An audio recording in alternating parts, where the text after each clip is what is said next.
4시간을 열심히 돌고 돌아 바리바리 사봤습니다. 안녕하세요. 내가 사는 이유 와이바입니다. 작년에 이어 올해도 역시나 서울 리빙 디자인 페어에 오픈런 해봤는데요. 각설하고 넌 뭘 샀는지, 올해 또 구경할 거리는 뭐가 있는지 이게 궁금하죠. A홀부터 C홀까지 순서대로 D홀은 전시 위주라 패스하겠습니다. 먼저 첫 번째 A홀 가구 파트죠. 예상했던 대로 작년이라 또 본 브랜드들이 되게 많이 참가를 해서 비슷한 감이 있다 보니까 빠르게 생각보다 돌았는데요. 이제는 뭐 국민 브랜드 레어로우도 더 큰 규모로 올해 자리를 잡고 있었는데요. 이미 집에 레어로우 제품이 거울도 이런 철제 가구들의 선반도 많아서 이번에는 그냥 빠르게 패스했습니다. 철제 가구에 대한 우리나라 사람들의 로망을 안겨준 그런 브랜드가 레어로우죠. 이런 가구들은 참고로 망치로 그때그때 분해해서 원하는 모양의 높이 조절까지 돼서 질리면 바꾸는 그런 재미가 있긴 합니다. 근데 제가 쭉 돌다 보니까 아직도 이번에까지는 철제 가구에 대한 그 트렌드가 끝나지 않은 것 같아요. 되게 철제 가구 브랜드들이 많이 또 들어왔더라고요. 근데 저는 사실 이제는 좀 철제 요거의 소재에 대한 조금 질림이 있어가지고 요즘에는 또 우드가 좀 당기기 시작하더라고요. 다음으로 플래지어. 여기도 제가 소파 대신에 빈백 소파라는 개념으로 따로 리뷰도 했었는데요. 이 제품은 그래서 패스하고 이런 모듈 방식의 새로운 소파가 들어왔더라고요. 원하는 모양으로 배치할 수 있고 조합할 수 있습니다. 근데 제가 집에 워낙 정말 몸을 안아줄 정도로 푹신한 소파에 길들여져서 그런지 조금 딱딱한 감이 있더라고요. 그러면서 좀 더 컴팩트하면서 소파 분위기는 내고 싶은 분들, 그리고 배치를 좀 저처럼 엄청 자주 바꾸시는 분들에게는 좋은 선택지일 것 같습니다. 이번에 제가 산 건 여기서 산 건 아니고 미리 온라인으로 주문해서 잘 쓰고 있는 이 의자인데요. 이게 요물이에요. 플래지어 제품은 아니고 린지홈이라는 그 중국 브랜드 제품을 직접 수입해서 플래지어가 팔고 있는 그런 형식인 것 같은데 가격은 15만 원대입니다. 실버도 실물로 보니 예뻤는데 실패 없는 컬러로 블랙을 구매했고 참고로 6가지 컬러가 있어요. 그냥 의자에서 끝내는 게 아니라 좌식용으로도 변신이 가능합니다. 그리고 이렇게 가방처럼 변해서 이동성도 좋고 아니면 오브제처럼 해놔도 괜찮더라고요. 이 집으로 이사한 지 또 얼마 안 되다 보니까 새로 들어온 가구들이 많아서 리빙페어 막상 가보니까 익숙한 브랜드들이 역시나 꽤나 있었는데 그 중에 하나 플랫포인트도 빠질 수가 없죠. 아마 이 모듈 방식의 DOB 시리즈로도 이 브랜드를 많이들 아실 거예요. 그러니까 이런 걸 보면 요즘 가구 트렌드는 모듈과 또 스틸, 철제 소재를 빼놓고는 이야기를 할 수가 없는 것 같아요. 저희 집에도 플랫포인트 이 식탁과 뒤쪽에 이 소파가 있는데 요게 이제 아틱 세라믹 라운드 테이블이거든요. 이것도 작년에 정말 큰 인기를 끌어서 저도 이사하면서 혹해서 구매를 했고요. 근데 디자인뿐만 아니라 몇 달 가까이 쓰면서 가장 좋았던 건 얼룩에 정말 강해요. 의자까지 세트로 맞추면 너무 인플루언서 집들이랑 똑같아질 것 같아서 의자는 아무거나 오늘의 집에서 껴넣어 봤습니다. 이번에 또 새로운 허쉬 시리즈 테이블이 나왔더라고요. 이건 유광의 블링블링한 느낌이라서 취향 따라 가시면 좋을 것 같습니다. 그리고 저희 집 소파가 바움 소파인데 이거 정말 좋아요. 너무 푹신해서 힐링이 됩니다. 그 정말 유행했던 캄포 같은 느낌이에요. 이런 식으로 따로 움직일 수도 있고요.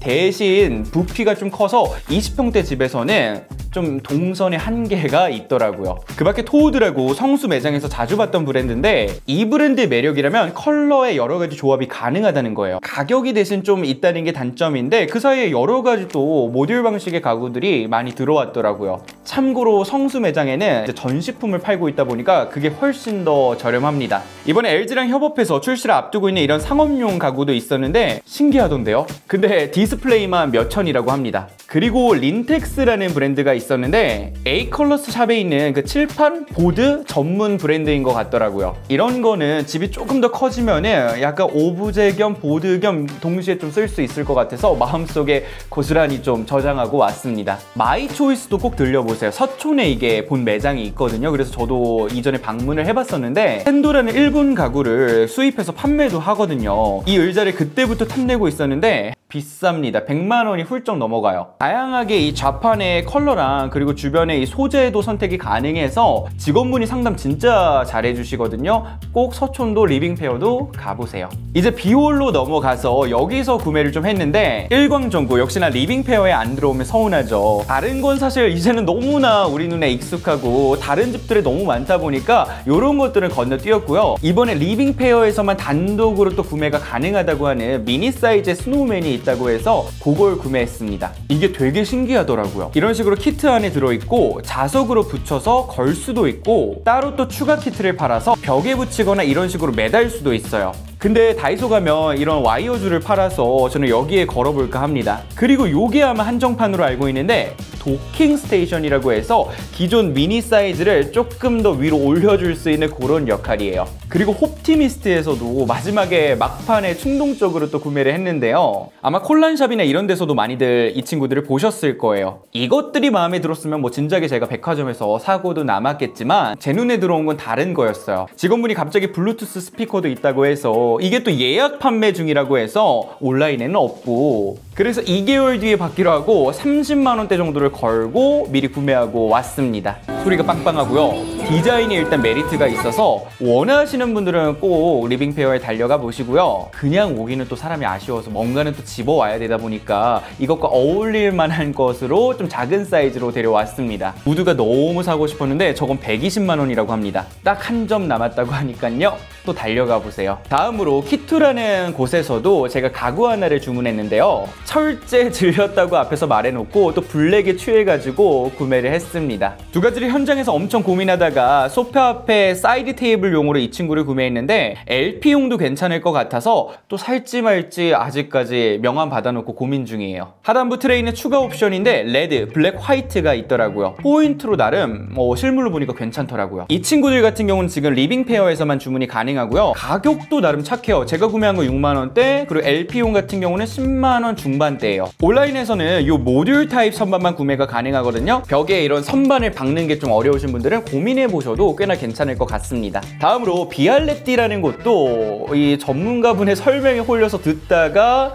구매까지 좀 이어졌는데, 최근에 때마침 캡슐 커피가 너무 질려서 이게 뭐 신주단지처럼 보관이 되어 있거든요. 그래서 때마침 또 잘 구매를 한 거죠. 원두가루 넣어주고 가스레인지에서 끓여주면 커피가 딱 되는 그런 방식의 제품이에요. 아직 제가 제대로 뭐 오늘 샀으니까 써보지는 않아서 긴 리뷰는 하지 못하지만 1인용, 2인용, 그리고 4인용까지 제품이 크기별로 있더라고요. 아메리카노보다는 좀 라떼를 선호하시는 분들을 위해서 크레마까지도 잘 만들어주는 그런 라인업도 현장에 있어요. 그리고 이 제품은 알루미늄이라서 물 세척을 해야 하는데 관리를 조금 더 편하게 대충 스무스하게 하고 싶다면 스텐 제품도 추천을 해주시더라고요. 대신에 스텐보다는 또 알루미늄 쪽의 압력이 강해서 맛은 조금 더 좋다고 합니다. 참고로 인덕션은 이 제품이 안 돼서 인덕션 겸용판을 팔더라고요. 이것까지 구매를 해봤습니다. 그 밖에 비올에서 커스템도 올해 또 볼 수 있었는데 언젠가는 제가 꼭 사려고요. 실물을 또 봐도 너무 예뻐요. LG TV를 이용해서 커스텀 TV를 만드는 그런 브랜드인데 뒤에 이렇게 수납까지 깔롱지게 가능하고 참고로 움직일 수도 있습니다. 대형 스탠바임의 그런 느낌이죠. 마지막 시올입니다. 이번 연도는 오히려 되려 여기가 가장 재밌었어요. 무채색 공간이라는 브랜드에서도 여러 가지 구매했는데 제가 들은 기억으로는 부부 두 분이서 일단 그릇이나 이런 것들을 빚고 아버지가 원목으로 이제 손잡이 이 부분을 붙인다, 이 정도로 이제 기억이 나거든요. 그러니까 내용도 되게 배경도 재밌잖아요. 그래서 하나는 그런 브랜드 취지에 맞는 컵을 샀고 다른 하나는 원목 대신 흙 소재가 있어서 요것도 느낌이 괜찮아서 구매를 했어요. 이게 이제 원목은 보시는 것처럼 컬러가 꽤나 다양해서 고르는 재미가 있고요. 흙은 딱 느낌적 차이가 있고 세 가지가 있습니다. 원목은 참고로 각인도 해주셔서 와이바이 딱 각인까지 구독해주시면 감사하겠습니다. 그 김에 집에 나무젓가락이 다 까져서 요것도 컬러별로 다양하더라고요. 세 가지를 구매했어요. 그리고 구매를 하고 나서 바로 건너가서 옆집을 지나치는데 컬러가 또 사람 눈을 사로잡더라고요. 커먼 플래닛이라고 또 홀린 듯이 들어갔는데 여기도 또 설명이 재밌더라고요. 이 사장님이 자기를 만드시는데 요게 이제 재미가 질려가지고 여기에 물감으로 또 색을 입혀서 뭐 이런 제품들이 나왔다고 하더라고요. 내 맘대로 조합하는 느낌처럼 컬러 조합이 되게 다양했고 잔으로 써도 괜찮지만 저는 오브제용으로 샀습니다. 뭐 연필꽂이, 데스크테리어용으로도 괜찮을 것 같아요. 가시면 이런 받침대도 판매한다고 합니다. 화분도 있고요. 현장 거 구매하면 조금 더 싼 것 같아요. 다음으로 비올디라는 브랜드인데요. 처음에는 이게 뭐 키링인가 뭔가 해서 궁금해서 들어가 봤거든요.